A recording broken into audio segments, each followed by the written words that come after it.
अब माननीय श्री इंदर सिंह गांधी जी इस चर्चा में भाग लेंगे। इंदर, एक minute, just a minute please. Last speaker माननीय अध्यक्ष महोदय, Inder Singh Gandhi is a last speaker. 2023-24 इसके बाद माननीय मुख्यमंत्री जी जवाब देंगे। चर्चा करने के लिए खड़ा हूं। आपने समय दिया, आपका धन्यवाद। आदरणीय सुखू जी का बजट जो पहला बजट है एक निराशाजनक है, साथ हताशाजनक है और दिशाहीनजनक है। साथियों, मैं आप सबके माध्यम से, नाम तो सुखमय है लेकिन बजट जो दुखमय है, इसकी चिंता हमने करनी है।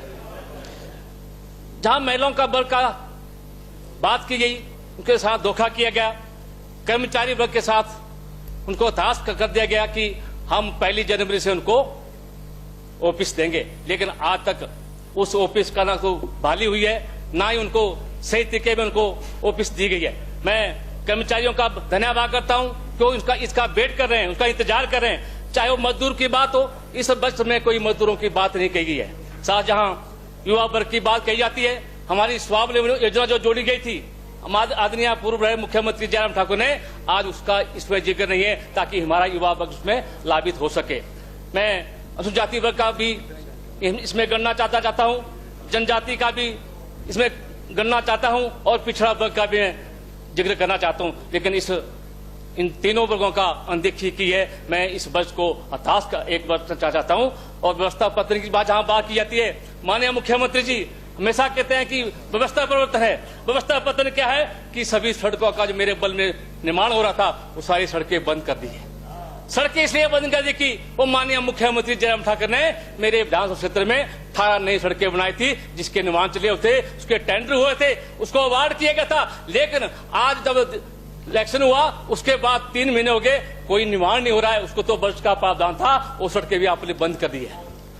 चाहे मेरी नैना माता सरोवर की सड़क की बात हो, जो कि टिकट रोपा तक जाती थी, उसके लिए 2022 में काम चला था। इस तरह खिउरी राजगढ़ बंगलो, जिसका निर्माण कार्य चला हुआ था, प्रगति में चला हुआ था, वो भी उसको भी कार्य को बंद कर दिया गया। चंडियाल स्याल पुल, जो कि एक ऐसी बस्ती के लिए था, हमारी ओबीसी बस्ती और एससी बस्ती वहां रहती है, उस बस्ती के लिए एक पुल का निर्माण होना था। 1 करोड़ रुपए की राशि माननीय मुख्यमंत्री जयराम ठाकुर ने दी थी, लेकिन उस राशि को बंद करके उस पुल का भी निर्माण बंद कर दिया। साथियों, यह है व्यवस्था परिवर्तन।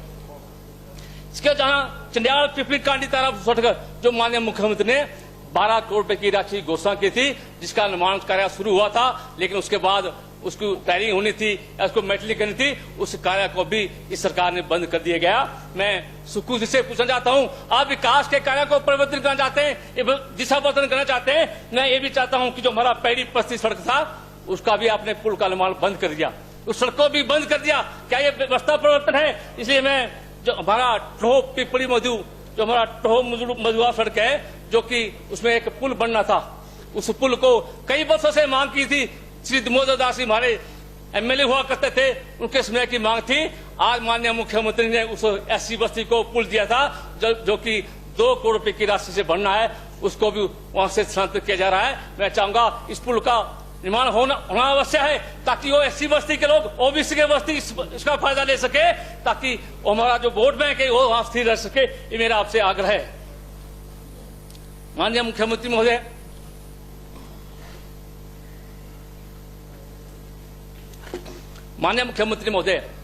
आपने व्यवस्था परिवर्तन किया है, मेरे 5 संस्थान बंद कर दिए। आप कहते हैं कि हम गोबर खरीदेंगे, मेरा वेटरनरी का हॉस्पिटल दुर्गापुर में थे, वो आपने बंद कर दिया। वेटरनरी की डिस्पेंसरी बंद कर दी। आप कहते हैं कि हमने गोबर खरीदना है। कौन गोबर साहब मंत्री है जो गोबर खरीदेगा? मैं आपसे पूछना चाहता हूं। इसके साथ जहां इलेक्ट्रिसिटी बोर्ड का डिवीजन, जो मेरे नई चौक में खुला था, बरसों से मांग थी। मेरे भाई यहां संजय रत्न ने कहा कि जहां कॉन्स्टिट्यूंसी में जरूरत है उसको वहां डिवीजन खोले, चाहे आईपीटी का खोले, चाहे पीडब्ल्यूडी का खोले, अवश्य खुलना चाहिए, जो एक कॉन्स्टिट्यूंसी में होना चाहिए। लेकिन मेरे कॉन्स्टिट्यूंसी में एक इलेक्ट्रिसिटी बोर्ड का डिवीजन था, वो भी आपने बंद कर दिया। हमें एक सब डिवीजन के माध्यम से मंडी जाना पड़ता है, दूसरे सब डिवीजन के माध्यम से सुंदर जाना पड़ता है, और इसी तरह तीसरे सब डिवीजन के माध्यम से गोहर जाना पड़ता है। कितने दिक्कतें लोगों को आती है। मैं चाहता हूं ये आपका व्यवस्था परिवर्तन आपको 2024 में दिखाएगा कि आप किस तरह के व्यवस्थापन कर रहे हैं। मैं आईटीआई की बात करूं, माननीय मुख्यमंत्री जयराम ठाकुर ने राष्ट्र में आईटीआई दी, थाना लिया, वो भी आपने बंद कर दिया। लेकिन आपने जो हमारी विधायक प्राधिकरण की मीटिंग होती है उसमें कहा था, आपने डीजी को बुलाया कि इस रोस्ट के थाने को चालू कर दो, लेकिन आज 2 महीने का समय हो गया, वो थाना भी चालू नहीं हुआ। ये आपका व्यवस्था परिवर्तन। माननीय मुख्यमंत्री महोदय, मैं बात करूंगा जो आपने दुर्गापुर में एक जो वेटरनरी हॉस्पिटल दिया है, माननीय जयराम धन्यवाद करता हूं। वहां हमारी सगा घाट की भी पशु आते हैं, हमारे धर्मपुर के पशु आते हैं और बल के भी पशु आते हैं। वहां 500 के लगभग ओपीडी थी। आप वहां का रजिस्टर मंगवाइए। अगर वहां सिंचाई नहीं होगी तो आपको कैंसिल कीजिए। ये मैं आपसे चाहता हूं। मेरा आपसे निवेदन है, जो आपने मेरे 5 इंस्टीट्यूशन बंद किए हैं उनको बहाल किए। वो जनता के मांग पर थे और प्रतिनिधियों के मांग थे। हमने मांगा था और आदरणीय जयराम ठाकुर ने उनको दिया था। धन्यवाद करता हूँ, लेकिन आपसे अपेक्षा चाहता हूँ। माननीय सदस्य प्लीज, अभी क्योंकि सदन का समय 5 बजे तक था आज, और अभी माननीय सदस्य बोल रहे हैं, माननीय मुख्यमंत्री जी जवाब देंगे, तो अगर आप सब की राय है तो 1 घंटा या 1.5 घंटा, 1.5 घंटा या 1 घंटा, माननीय हर्षवर्धन जी, 6:30 बजे तक, 6:30 बजे तक इस माननीय सदन की बैठक बढ़ाई जाती है। माननीय सदस्य खत्म कर सकते हैं बिफोर दैट ऑल्सो। माननीय अध्यक्ष महोदय, आपके माध्यम से माननीय मुख्यमंत्री को बताना चाहता हूं कि आपने टूरिज्म दृष्टि को बढ़ावा देने के लिए बात कही है। मेरे बल का नाम तक नहीं लिया गया। जो मेरा त्रिवेणी संगम है रोहतसर में, वहां हिंदू धर्म रहता है, वहां हमारा ईसाई धर्म भी रहता है, हमारा बौद्ध धर्म भी रहता है और हमारे सिख धर्म भी रहते हैं। ये तीनों संघ वहां जुड़े हैं, लेकिन आपने इसको कहीं भी टूरिज्म से जोड़ना था, ये बस्ट में अच्छा प्रावधान है। और मैं चाहता हूं, जो हमारी कोला माता का मंदिर है, जो प्रसिद्ध शक्तिपीठ है, हाटेश्वरी माता का प्रसिद्ध शक्तिपीठ है, इस तरह नैना माता जो हमारी रोहतसर की है वो एक प्रसिद्ध पीठ है। मैं चाहूंगा इन तीनों माताओं को या मुरारी माता को, इन तीनों चारों को जोड़ जो है एक हब बनाकर जो है वहां एक टूरिज्म डिस्ट्रिक्ट का एक बड़ा इंस्टीट्यूशन बनाया, ताकि युवा साथियों को वहां रोजगार मिले। इस तरह जहां मुरारी माता की बात करूं, मेरा वहां एक रोड था, बसों से मांग की जा रही है कि इस मुरारी माता को सड़कों को पक्का किया जाए, लेकिन चाहे वो पूर्व में रहे मुख्यमंत्री चाहे वर्तमान में रहे मुख्यमंत्री, मैं धन्यवाद करता हूं माननीय जयराम ठाकुर का, उन्होंने उस रोड को सैंक्शन किया। आज उस मुरारी माता सड़क के लिए जो है पक्की सड़क बनने जा रही है, मैं इनका धन्यवाद करता हूं। और साथ साथ जहां मंडी जिला की जो हमारी एयरपोर्ट की बात आती है, आपने कहा कि हम माननीय मुख्यमंत्री पूर्व जयराम रहे, उनका ड्रीम को सपन को पूरा करेंगे, लेकिन आपने इसे बस में क्या प्रावधान किया गया है? 15 वित्त की बात कही आपने, ये तो माननीय मुख्यमंत्री जयराम ठाकुर ने पहले किया है। मैं आपसे अपेक्षा चाहता हूं कि आपकी स्टेट की तरफ से जो आप एक ग्रीन स्टेट का दर्जा दे रहे हैं, आपकी तरफ से इस एयरपोर्ट के लिए कितना बढ़ती दिया है, ये मैं आपसे पूछना चाहता हूं। लेकिन मैं आपसे यही भी जानना चाहता हूं, जो आपके पास कुछ नेता हमारे बल से आए थे, जो कि हमेशा ही विरोध करते हैं, चाहे IIT कमांड की बात हो, चाहे हमारे मेडिकल कॉलेज बनने की बात हो, चाहे अन्य स्थानों बनने की बात हो, वो लोग हमेशा विरोध करते हैं। जो आपके पास चंद लोग कुछ लाए आए थे, जिसमें से 69% लोग जो है इसमें इसके पक्ष में हैं, और जो हमारे 30% लोग हैं, कुछ राजनीतिक के लोग हैं, कुछ हमारे ऐसे लोग हैं जो उनको उकसाया गया है। ना तो उनकी जमीन आती है, जमीन किसकी आती है? जिन लोगों ने 35 जमीन हड़प कर रखी है और अपने कब्जे में ले रखी है, वो लोग आपके पास आए थे। ये एयरपोर्ट बनना चाहिए। मेरी आपसे उम्मीद है कि आप इस एयरपोर्ट को अवश्य निभाएंगे और माननीय मुख्यमंत्री जयराम ठाकुर का जो ड्रीम है इसको पूरा करेंगे, ये मेरी आपसे अपेक्षा है। मैं यहां उप मुख्यमंत्री नहीं है, मैं जल शक्ति विभाग की बात करना चाहूंगा।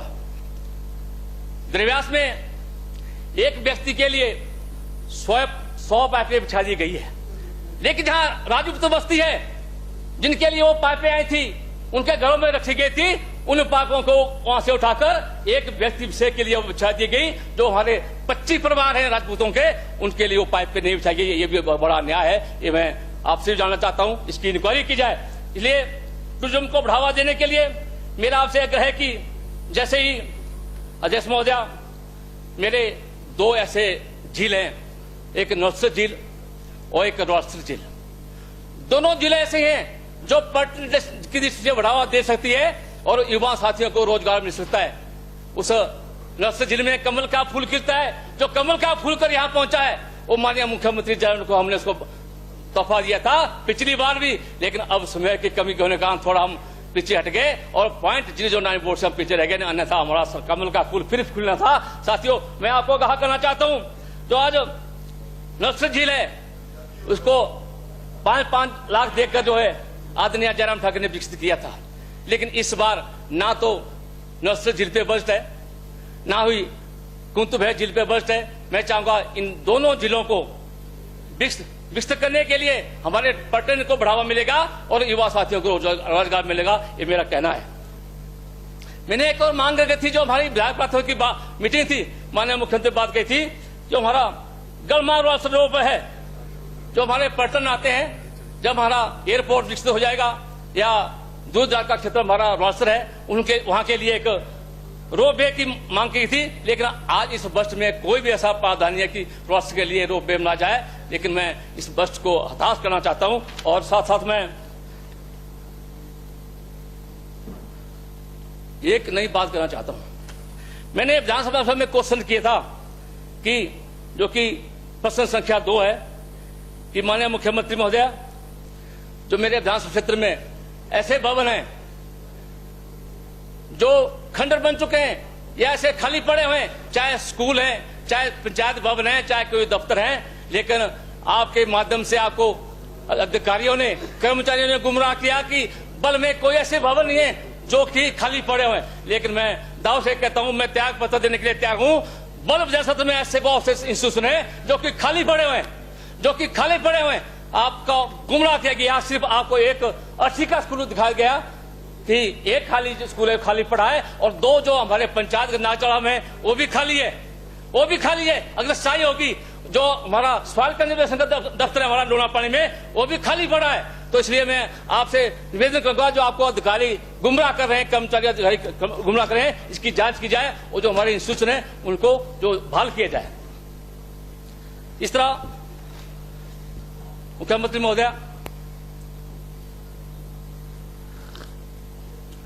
मैंने क्वेश्चन लगाया था, क्वेश्चन संख्या जो कि 14 तारीख की बात है। एक मैंने कोऑपरेटिव बैंक की बिल्डिंग के निर्माण के लिए क्वेश्चन लगाया था कि इस कोऑपरेटिव बैंक जो इलाका बन रहा है, जहां वहां ट्रेनिंग सेंटर होगा, उस ट्रेनिंग सेंटर के लिए मैंने क्वेश्चन लगाया कि इसका निर्माण कब पूरा होगा और कितनी धन की राशि इसको आवश्यकता है। और मैं धन्यवाद हूं माननीय मुख्यमंत्री का, जिन्होंने 3 करोड़ रुपए की राशि इसको दी है, उन्होंने उसका शिलान्यास किया, उसका निर्माण चल पड़ा। 1 करोड़ रुपए की राशि जो है खर्च की जा की और 18 पिलर खड़े हो चुके हैं, लेकिन अधिकारियों ने कहा कि इस तरह का भवन लोनापानी में कोई नहीं बन रहा है। आप पूछिए न अधिकारियों को कि इन्होंने क्या कहा और आपने क्या जवाब दिया, इसका जवाब आपके सामने है। इसके साथ जहां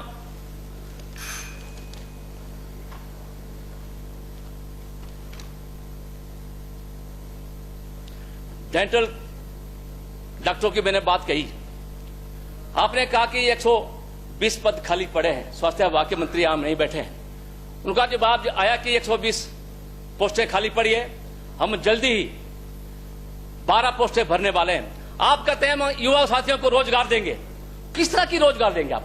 120 में से 12 लोगों को, डॉक्टरों को लगाएंगे तो किस तरह का रोजगार? आपने कहा कि हम 1 लाख युवा साथी रोजगार को देंगे, लेकिन मुख्यमंत्री महोदय जी, आपसे जानना चाहता हूं, आपका जो ये कस्बा है सब झूठ हो रहा, चाहे मंत्री है चाहे एमएलए है, आपको गुमराह कर रहे हैं। आप भोले वाले हैं, आप ईमानदार हैं, लेकिन आपका जो कुनवा है वो ईमानदार नहीं है, आपको गुमराह कर रहा है। कर्मचारी है, अधिकारी है।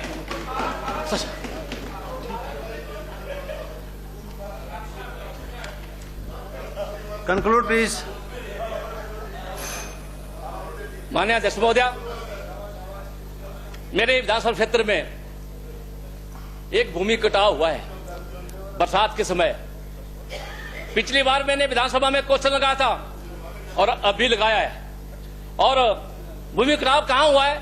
जहां हमारा जल विभाग का पंप हाउस है और डीएवी स्कूल का वहां बिल्डिंग है, और जो हमारा सत्संग भवन है, निरंकारी भवन है, उसके साथ है। और साथ लगता है हमारा कंसा मैदान है, वहां शिव का भी मंदिर है, हनुमान का मंदिर है और अन्य वहां देवी देवता स्थापित है। उसके साथ एक बहुत बड़ा ग्राउंड कंसा चौक है, वहां बच्चे भी खेलते हैं और बड़े बड़े खिलाड़ी वहां कोचिंग ले जाते हैं, और आज तक उस पंप हाउस को नहीं बचाया गया है। कर्मचारी चाहते हैं कि वो पंप हाउस ढह जाए, और जो स्कूल है वहां डीएबी का वो भी उसके कटाव में आ चुका है, लेकिन 8 महीने का समय हो गया, उस भूमि कटाव को नहीं बचाया गया। और तीनों हमारे इंस्टीट्यूशन, चाहे वो हमारा निकाय भवन सदन का भवन है, चाहे हमारा वहाँ आईपी का जो पंप हाउस है उसको, या दूसरा तीसरा जो हमारा डीबीए का स्कूल है उसको बचाया जाए, ये मेरा आपसे आग्रह है। इन कामों से विकास होता है, तभी लोग जुड़ते हैं, तभी काम करते हैं, ये मेरा आपसे आग्रह है। मैं कंक्लूड करिए प्लीज। मैंने जानना चाहूंगा जो हमारे खेल मंत्री हैं आदरणीय विक्रमादित्य जी, इनके पिता ने कंसा ग्राउंड में घोषणा की थी कि यहां स्टेडियम बनाया जाएगा, बच्चों को खेलों के लिए उत्साहित किया जाएगा, लेकिन जब मैंने क्वेश्चन लगाया कि इस कंसा चौक में कोई खेल का ग्राउंड बनेगा, स्टेडियम बनेगा, इन्होंने कहा कि अभी तक कोई ऐसी प्रपोजल नहीं है, लेकिन माननीय मुख्यमंत्री को धन्यवाद करता हूं जो मेरे पास चिट्ठी भेजी कि खेल मैदान के लिए हम सोचा जाएंगे जो कि कंसा ग्राउंड में बनना है। लेकिन माननीय मंत्री महोदय कहां से सूचना लेते हैं, कौन अधिकारी आपको सूचना देता है, ये मेरा आपसे आग्रह है। अंत में आपसे धन्यवाद करता हूं जो मेरे 5 इंस्टीट्यूशन, मेरे जो 5 इंस्टीट्यूशन है जो आपने बंद किए हैं, जो कि जनता की मांग पर और प्रतिनिधियों के मांग पर और माननीय मुख्यमंत्री के कहने पर दिए हैं, इसलिए मैं आपसे आग्रह करूंगा, आपने कोई इसमें बजट में प्रावधान किया गया है, मैं इस बजट की भर्त्सना करता हूं और विरोध करता हूं, ना मैं इसके समर्थन हूं। जय हिंद, जय भारत, जय श्री राम।